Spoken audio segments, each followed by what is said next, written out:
E é bem diferente do que a gente imagina claro. das reconstruções medievais. E o sofrimento de Cristo ficou de uma maneira muito mais dantesca, a visão arqueológica e eu até diria legística, porque foram médicos de medicina forense que fizeram reconstituição da causa morte. E o negócio de cravo na mão não tem? Não, porque o osso dele estava muito fragmentado. Mas então não tinha, os ossos da mão não estavam todos inteiros. Pelas profecias, certamente não é uma ossada de Jesus. Não, com certeza não. Porque, inclusive, se eu não me engano, tem uma das profecias que diz: nenhum dos seus ossos será quebrado.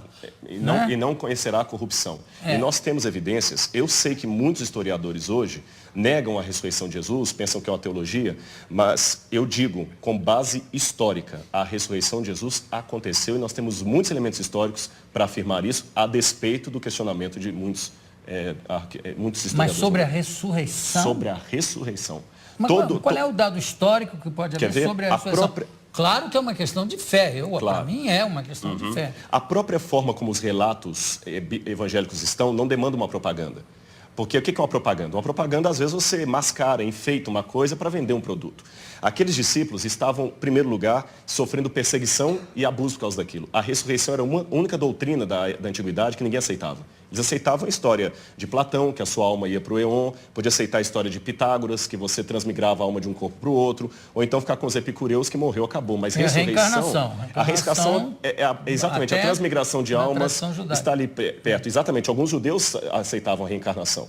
Agora, a ressurreição era uma coisa que ninguém comprava essa ideia. E outra, na época, pelo machismo... Mas isso não é uma prova histórica.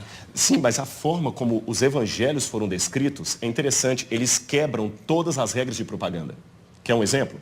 Porque para eu saber se é histórico ou não, lembremos, história não dá para levar ao laboratório e repetir o processo. A forma como tratamos a história é diferente. Você olha um documento, e o que você considera uma prova histórica? Como ele foi redigido? Ele foi redigido de uma maneira histórica, com E, ou uma maneira de propaganda, ou uma maneira real. E os evangelhos, por exemplo, eles mostram que a primeira testemunha de Jesus ressuscitado foi Maria Madalena, que era mulher. O testemunho de uma mulher não era válido. Se eles quisessem vender uma teoria, eles colocariam que os homens viram Jesus, e não as mulheres, porque o testemunho de uma mulher não era válido. Segundo, o fato de Jesus ressuscitar no terceiro dia. Para o judeu, até o terceiro dia, você podia ter um coma e voltar. Interessante que Jesus ressuscita depois do terceiro dia, ele estava realmente morto. Outro detalhe.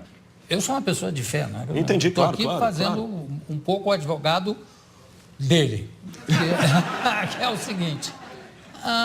Tudo isso foi muito mexido, remexido na Idade Média, no primeiro imperador católico. Constantino. Né? Constantino, inclusive as datas de carnaval, diz tudo para conjuminar, para juntar com as datas de feriados.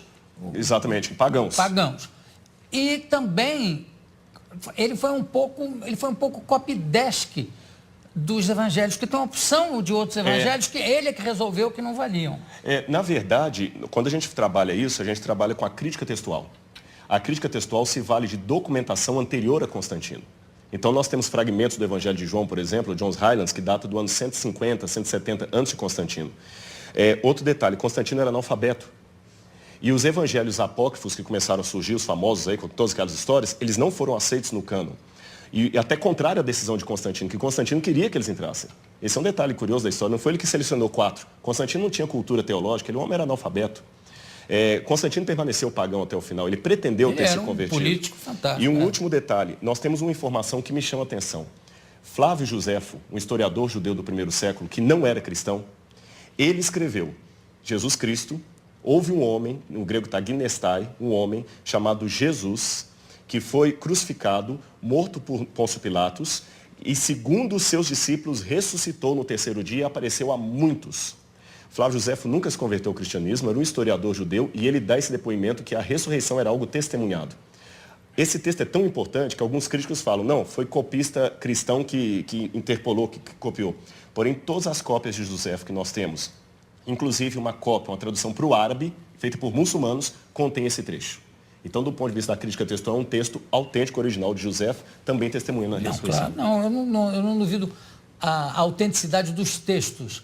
Eu duvido, em alguns casos, do testemunho em si. Quer dizer, não, eu vi, eu tive.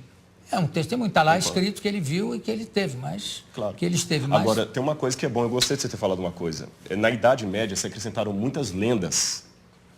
Esse é que é o problema. E o pessoal confunde as lendas que está na Bíblia. E só um detalhe com relação ao testemunho. Quando a pessoa dá um testemunho vendido, ela vai ganhar alguma coisa. O que que os apóstolos ganharam com aquele testemunho? Pedro morreu crucificado de cabeça para baixo. Paulo degolado. Então, quanto tempo demorou a mentira? Essa que é a questão. Eles não ganharam nada, só ganharam perseguição. Então, das duas, uma.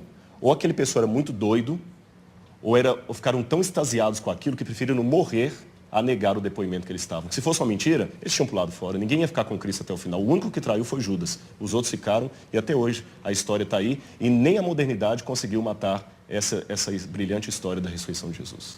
É bom, claro, porque eu acho que aí, de novo, eu acho que é uma questão de fé.